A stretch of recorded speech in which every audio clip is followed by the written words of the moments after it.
नमस्कार दोस्तों, मैं हूं लोकेंद्र मिश्रा और हिंदी साहित्य ऑप्शनल की इस क्लास में आप सबका स्वागत है। इसके पिछले वीडियो में हमने समझा था कि गोदान एक त्रासदी है कि नहीं है, और यदि गोदान त्रासदी है तो गोदान किसकी त्रासदी है? होरी की त्रासदी है या धनिया की त्रासदी है या पूरे कृषक समाज के लिए वही गोदान एक त्रासदी है? तो ये हमने समझा था। आज की इस क्लास में हम बात करने वाले हैं समकालीन विमर्शों के परिप्रेक्ष्य में गोदान का क्या मूल्यांकन है। समकालीन विमर्श का मतलब होता है कि 1960 के बाद ये चीज़ें ज़्यादा चलने लगीं कि एक है दलित विमर्श और एक है नारी विमर्श। इसके बारे में थोड़ी सी हम बात करते हैं। एक है दलित विमर्श, ये मैंने गलत पेन ले लिया, एक सेकंड रुकिएगा। तो एक है दलित विमर्श और दूसरा है नारी विमर्श। नारी विमर्श को स्त्री विमर्श भी कहते हैं, तो आप इसकी बात कर सकते हैं। अब इन दोनों विमर्शों के जो लोग हैं उनका क्या मानना है, पहले तो हम ये समझते हैं। दलित विमर्श हो या नारी विमर्श हो, दोनों का मानना एक है। वह मानना ये है कि कोई व्यक्ति यदि दलित है तो वह दलित की समस्या को ज़्यादा बेहतर ढंग से उठा सकता है, क्योंकि उसने वह चीज़ भोगी हुई है। मतलब सोचा हुआ यथार्थ है वह भोगे हुए यथार्थ के आगे नहीं टिकता। मतलब देखिए, दो चीज़ है, एक है सोचा हुआ यथार्थ, और इसी के परिप्रेक्ष्य एक और है भोगा हुआ यथार्थ। इसका मतलब क्या है? मतलब आपको लगता है कि दलितों पर बहुत अत्याचार हुए हैं या स्त्रियों को बहुत दबाया गया है।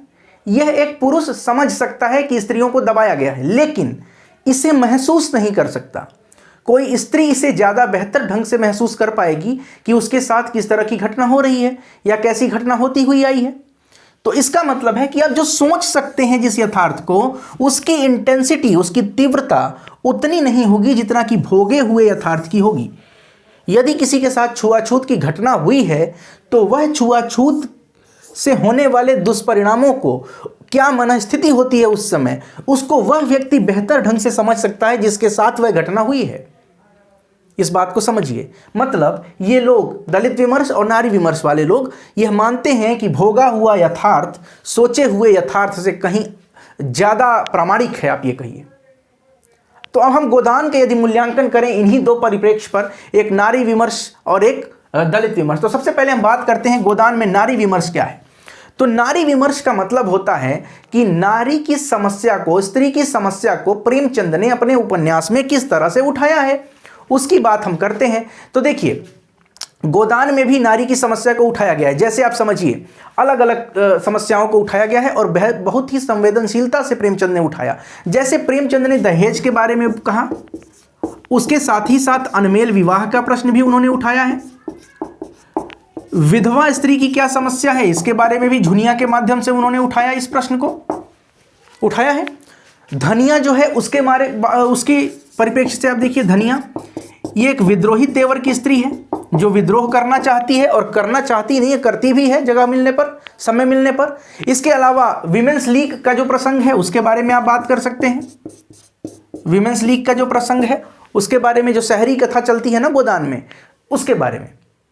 तो इन तमाम जगहों पर प्रेमचंद ने नारी विमर्श की बहुत सारी बातों को उठाया है और यह दिखाया है कि स्त्री की समस्याएं क्या हैं, और उसके साथ साथ बहुत ही संवेदनशीलता से इन बातों को कहा। लेकिन कुछ आलोचक ऐसे भी हैं जो मानते हैं कि प्रेमचंद ने बहुत जगह गलत किया है। मतलब बहुत जगह वो उससे न्याय नहीं कर पाए हैं और गलत बातों को उन्होंने दिखा दिया है। कैसे? तो देखिए, मिस्टर मेहता हैं एक, आपको याद होगा, मिस्टर मेहता और मिस्टर खन्ना, ये लोग हैं, और मिसेस खन्ना भी हैं। तो मिस्टर मेहता और मिसेस खन्ना, इन दोनों के बारे में आप समझिए। तो मिस्टर मेहता मिसेस खन्ना को क्या कहते हैं? उसे विद्रोह करने के लिए नहीं उकसाते हैं कि आप विद्रोह करिए अपने उसके खिलाफ, पुरुष के खिलाफ, लेकिन उसे ये समझाते हैं कि आप इसको सह लीजिए। तो क्या स्त्री अपने ऊपर होने वाले अत्याचार को सहे? क्या गोदान के माध्यम से हम इस बात को इस तरह से लें? दूसरी बात हो गई, मिस्टर मेहता जब विमेंस लीग में भाषण देते हैं तो उनके भाषण को आप देखिए, वहां पर उन्होंने पूरी नारी चेतना को ही खारिज करने का कार्य किया है। ये 2-3 बात हो गई। उसके अलावा आप ये भी देखिए जो मालती है, मालती का जो व्यक्तित्व है, बात का पुट डालने का प्रयास किया है, जहां वो दिखाना चाहते हैं कि वो बहुत आदर्श है। और जो नैसर्गिक व्यक्तित्व होता है, जो सहज व्यक्तित्व है किसी स्त्री का, वो यहाँ पर कहीं ना कहीं खोने जैसा लगता है कि खो गया। इसके अलावा एक कथन है जो कि आपको याद रखना पड़ेगा, और इस कथन को आप याद रखिए, और ये प्रश्न आपसे पूछा जा सकता है कि गोदान और मैला आंचल भी हमें पढ़ना है, तो गोदान और मैला आंचल दोनों में ही स्त्री विमर्श का क्या आप कह सकते हैं, क्या दृष्टि है, उस पर तुलना करने का प्रश्न भी पूछा जा सकता है आपसे। तो आप इसके लिए भी तैयार रहिए। यदि आप गोदान पढ़ते हैं तो जरूरी नहीं है कि गोदान से ही प्रश्न आए।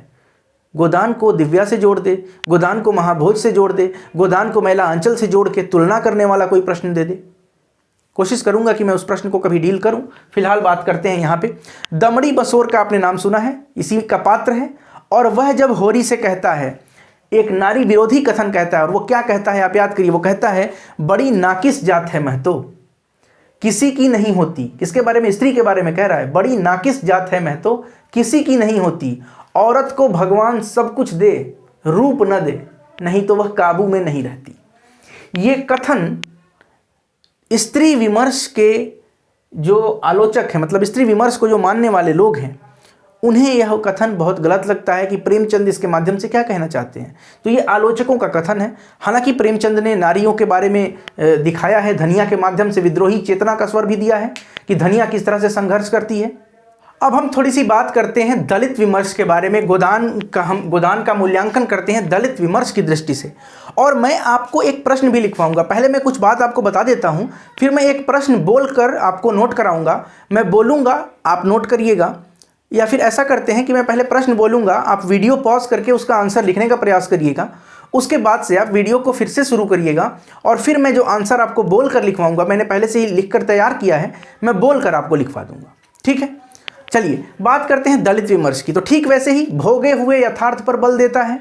और यहाँ पर गोदान के माध्यम से जो दलित विमर्श के लोग हैं वो कहते हैं कि प्रेमचंद दलितों के खिलाफ हैं, प्रेमचंद जातिवादी चेतना से भरे हुए व्यक्ति हैं। यह बात कही जाती है यहाँ पर। अब कैसे? तो गोदान में जातीय शब्दों का, जाति सूचक शब्दों का प्रयोग किया गया है। जैसे कि आप देखिए, रूपा सोना को जब चिढ़ाती है तो क्या कहती है? ए राम सोना चमार, ए राम सोना चमार, मतलब वह सोना को चमार कहती है। तो जाति सूचक शब्द का प्रयोग आ रहा है। तो प्रेमचंद क्या इस शब्द को लिखने से बच नहीं सकते थे? क्या कुछ दूसरा उपाय नहीं था? क्या यह शब्द डालना इतना आवश्यक था? एक तो यह कहते हैं आलोचक। उसके बाद से आप देखिए, पंडित दाता दीन और माता दीन दो लोग हैं।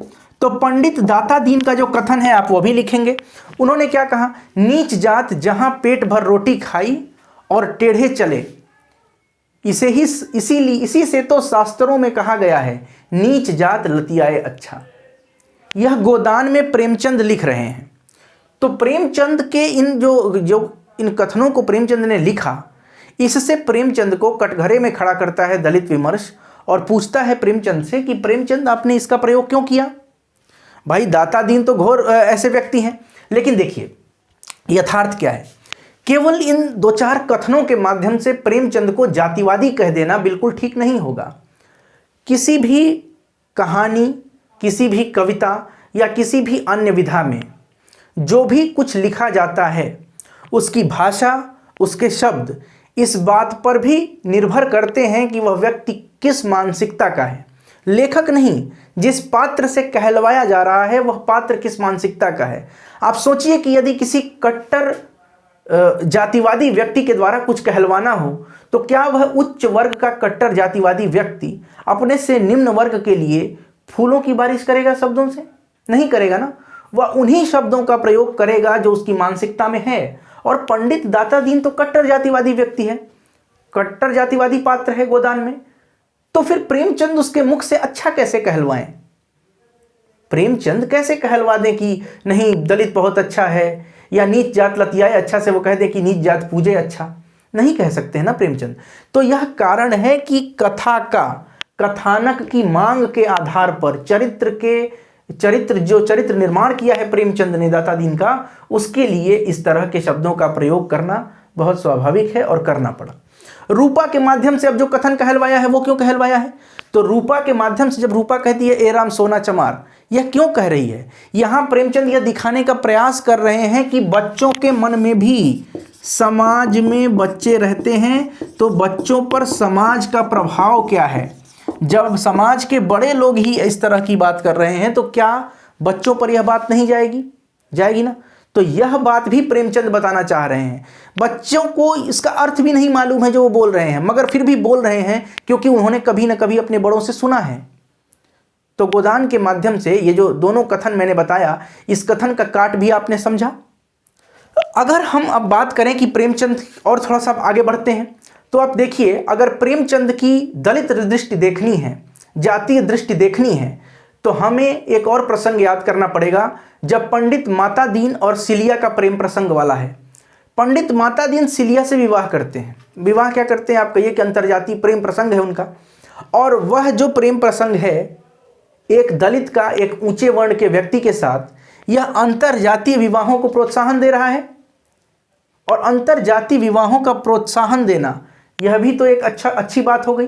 पहली बात ये। दूसरी बात, यहां पर दलित चेतना ही नहीं दिखाई गई है, दलितों के द्वारा विद्रोही मानसिकता का भी परिचय प्रेमचंद ने दिया। कैसे दिया? विद्रोही तेवर उस समय दिखता है जब ये सिलिया के जो कुटुंब वाले हैं वो आते हैं माता दीन के यहाँ, तो वहां विद्रोही तेवर दिखाई देता है। तो कुल मिलाकर हम ये कह सकते हैं कि प्रेमचंद पर गांधी जी का भी प्रभाव है जब वह अंतरजातीय विवाह को प्रोत्साहन दे रहे हैं सिलिया और माता दीन के माध्यम से, और जब वह दलित समाज का तेवर, विद्रोही तेवर दिखा रहे हैं, तो उस समय वह डॉक्टर अंबेडकर के भी विचारों का समर्थन करते हुए दिखाई दे रहे हैं। तो कहीं से भी हम प्रेमचंद को कटघरे में खड़ा नहीं कर सकते हैं कुछ कथनों के आधार पर। उस कथन को लिखने के पीछे का कारण भी समझना पड़ेगा हमें। प्रेमचंद ऐसे व्यक्ति नहीं है कि कुछ भी लिख दिया। एक वाक्य लिखने से पहले उन्होंने सोचा भी होगा। तो कुल मिलाकर ये, अगर हम निष्कर्ष देखें तो कुल मिलाकर यही कह सकते हैं कि प्रेमचंद जिस काल में लिख रहे थे उस काल की सामाजिक पृष्ठभूमि अलग थी, वर्तमान समय में सामाजिक पृष्ठभूमि अलग है। लेकिन अगर हम देखें तो न तो नारी विमर्श की ही दृष्टि से और न तो दलित विमर्श की ही दृष्टि से हम प्रेमचंद को खारिज नहीं कर सकते हैं। प्रेमचंद ने दोनों पर ही लिखा और ताल ठोक कर लिखा, और जो लिखा वह आपके सामने है, उसका मूल्यांकन हमें और आपको करना है। और हमने इस वीडियो में मूल्यांकन किया भी और यह पाया कि प्रेमचंद न तो नारी के खिलाफ हैं न तो दलित के खिलाफ हैं, वह दोनों ही के पक्ष में लिख रहे हैं, और उस समय यह बात लिखना अपने आप में बड़ी बात है। खैर, अब हम आते हैं, एक और प्रश्न हमारे मन में है जो कि मैं आपको बोलकर लिखवाऊंगा। मैंने कहा है आप पहले प्रश्न नोट करिए, और इस प्रश्न को नोट ही मत करिए, आप इस प्रश्न को नोट करने के बाद एक काम और करिए कि इसको वीडियो को पॉज करके आप इसका उत्तर लिखने का प्रयास करिए। टिप्पणी का प्रश्न है और यह 10 नंबर का प्रश्न है। 10 नंबर के लिए 2 पेज मिलते हैं, 1.5 पेज में भी आप इस उत्तर को लिख सकते हैं। प्रश्न क्या है आपको मैं दे रहा हूं।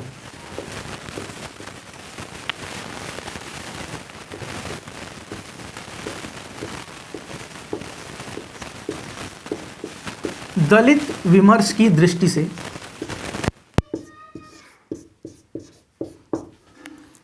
गोदान का मूल्यांकन कीजिए। गोदान का मूल्यांकन करिए। 10 नंबर का यह प्रश्न है, 10 मार्क्स। वीडियो पॉज करिए, उत्तर लिखिए। ठीक है, चलिए अब हम बात करते हैं। सबसे पहले आप इंट्रोडक्शन लिखेंगे, फिर मेन बॉडी लिखेंगे, फिर अंत में कंक्लूजन लिखेंगे। आप सबको पता है, मैं आपको पहले ही लिख चुका हूं, मैं बोलकर आपको बताऊंगा और आप उसको चाहें तो नोट कर लीजिएगा। सबसे पहले हम इंट्रोडक्शन जो लिखना चाहिए ना, वो बड़ा अच्छा लिखना चाहिए। जैसे हम ऐसे शुरुआत कर सकते हैं कि प्रेमचंद, अब देखिए मैं आपको बताता हूं कैसे आपको लिखना है, नोट करिए आप। प्रेमचंद दलित जीवन को केंद्र में रखने वाले अग्रणी कथाकारों में एक हैं। गोदान के माध्यम से प्रेमचंद ने होरी, धनिया, सिलिया आदि पात्रों के माध्यम से दलितों की समस्या के साथ साथ दलित चेतना के अंकुर का प्रस्फुटन भी किया है। देखिए शब्दों पर ध्यान दीजिए। ऐसे आप इंट्रोडक्शन लिखेंगे, तीन लाइन में इंट्रोडक्शन हो गया। फिर आगे बढ़ते हैं, पैराग्राफ चेंज करिए और लिखिए, प्रेमचंद ने दलितों पर होने वाले अत्याचारों को इतनी मुखरता से उठाया कि उनके जीवन काल में ही श्रीनाथ सिंह और ज्योति प्रसाद निर्मल जैसे लोगों ने उन्हें घृणा का प्रचारक कहकर संबोधित किया। देखिए, किसी समीक्षक का, किसी विद्वान का यदि कथन लिखेंगे तो आपके उत्तर को वह और अच्छा बनाएगा। तो इसको आपने नोट किया। फिर पैराग्राफ चेंज करेंगे, गोदान में प्रेमचंद ने उच्च वर्गीय पात्रों को निर्मम, परजीवी और हृदयहीन दिखाया है। निम्न जातियों का उत्पीड़न और शोषण उच्च वर्ग कैसे करते हैं, इसकी झलक गोदान में मिलती है। फिर आप नीचे उदाहरण लिखेंगे, नीच जात जहां पेट भर रोटी खाई और टेढ़े चले, इसी से तो शास्त्रों में कहा गया है, नीच जात लतियाए अच्छा। लिख दिया आपने। शोषण बता दिया प्रेमचंद ने कैसे करते हैं। आगे देखिए, माता दीन और सिलिया के प्रसंग के माध्यम से गोदान में यह दिखाया गया कि यद्यपि सिलिया से माता दीन का संबंध बन सकता है, परंतु वह सहभोज की अधिकारिणी नहीं बन सकती। साथ बैठकर वह खाना नहीं खा सकती क्योंकि वह दलित है, मगर संबंध बन सकता है। ठीक है, एक और अत्याचार आपने देखा। आगे बढ़ते हैं, प्रेमचंद अत्याचार दिखा रहे हैं कैसे हो रहा है, कैसे। अब इसका एग्जाम्पल, सिलिया हमारी चौखट नहीं लांघ पाती, बर्तन भांडे छूना तो दूर की बात है। फिर प्रेमचंद ने गोदान में दलित चेतना की रचनात्मक प्रस्तुति की है, आप ये लिखिए। और कैसे, तुम भी चमार बन जाओ। जब सिलिया के परिवार वाले आकर कहते हैं तुम भी चमार बन जाओ, हमारे साथ खाओ पियो, हमारे साथ उठो बैठो, हमारी इज्जत लेते हो तो अपना धर्म हमें दो। दलित चेतना दिखाया प्रेमचंद ने यहाँ। आगे लिखिएगा, जातीय मानसिकता का यथार्थ जो आज भी मौजूद है, उसे प्रेमचंद ने झुनिया और गोबर के प्रसंग के माध्यम से प्रस्तुत किया है। झुनिया का पिता भोला यादव है, जबकि गोबर दलित है। इस कारण उनके संबंध को कोई स्वीकार नहीं कर पाता। प्रेमचंद पर जातिवादी मानसिकता के आरोप भी लगते हैं। इसका कारण उनकी रचनाओं में उपस्थित जातिवादी शब्द हैं। यह आक्षेप कैसे लगा, अब हम इसके काट देंगे। कैसे काटेंगे, परंतु शब्दों का चयन कथावस्तु के आधार पर तय होता है, अतः यह आक्षेप सही नहीं है। समग्रतः सिलिया, धनिया आदि के प्रसंग के माध्यम से प्रेमचंद ने गोदान में जातिवादी मानसिकता तथा उससे उत्पन्न शोषण को रेखांकित किया है। वहीं दलितों द्वारा माता दीन को स्वीकारने के प्रसंग के माध्यम से दलितों के बड़प्पन को भी दिखाया है, और आप ये भी कह सकते हैं कि दलितों की विद्रोही चेतना को भी दिखाया है। तो बहुत बहुत धन्यवाद दोस्तों। आशा करता हूँ कि ये वीडियो आपको पसंद आएगा। अगर अच्छा लगे तो लाइक, कमेंट, शेयर करिएगा और ज़्यादा से ज़्यादा लोगों तक इस चैनल को भी पहुँचाइए। चैनल भी आपका है और कोशिश रहेगी कि जल्द से जल्द हम लोग सिलेबस को कवर करें। चूँकि मैं वीडियोस 10-10, 20-20 मिनट के ही बना रहा हूँ, तो उस आधार पर वीडियोस ज़्यादा हो जा रहे हैं। जैसे कि गोदान पर आपको 5, 7, 8 वीडियो मिल जाए, तो लेकिन गोदान है भी तो एक उपन्यास है, और एक उपन्यास को आप एक वीडियो में कैसे समाप्त करेंगे। या तो ये तो तभी संभव है जब मैं 5 घंटे का एक वीडियो बनाऊँ, और 5 घंटे का एक वीडियो बना के अपलोड करना अपने आप में बहुत टफ काम हो जाएगा, तो वह तो संभव नहीं है। लेकिन फिर भी बहरहाल जितना संभव है उतना मैं अपनी तरफ से कर रहा हूँ। बहुत बहुत धन्यवाद दोस्तों, मिलते हैं नेक्स्ट वीडियो में।